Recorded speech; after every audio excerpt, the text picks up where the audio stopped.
The production of food grains is important, but even more important is their protection during storage and other post harvest operations.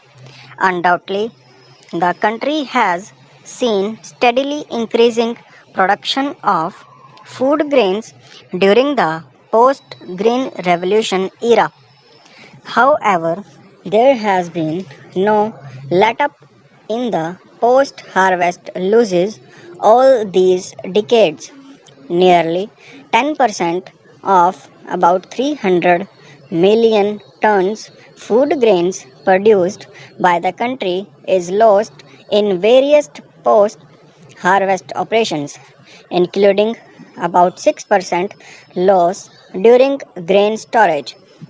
This speaks volumes about our inability to take care of what our peasantry produces with much effort.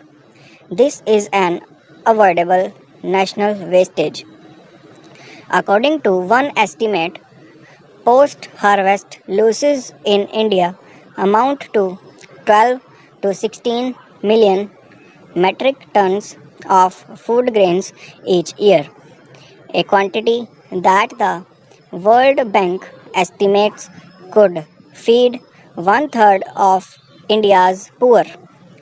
The monetary value of these losses amounts to more than rupees 5,000 crore per year. About 75% of the post harvest losses in wheat and rice occur at the farm level and about 25% at the market level.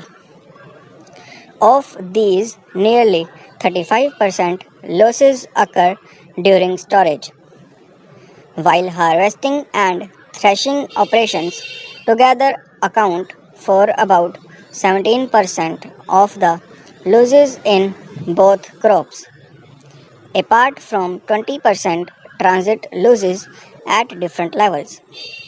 Over 1 million tons of food grains rotted in Food Corporation of India godowns in a decade, which would have been sufficient to feed over 10 million people for a year.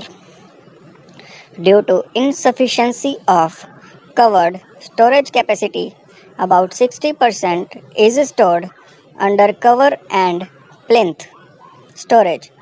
In Punjab, about 90% of wheat is stored under CAP, which is more prone to damage by moisture, rats, insects, etc.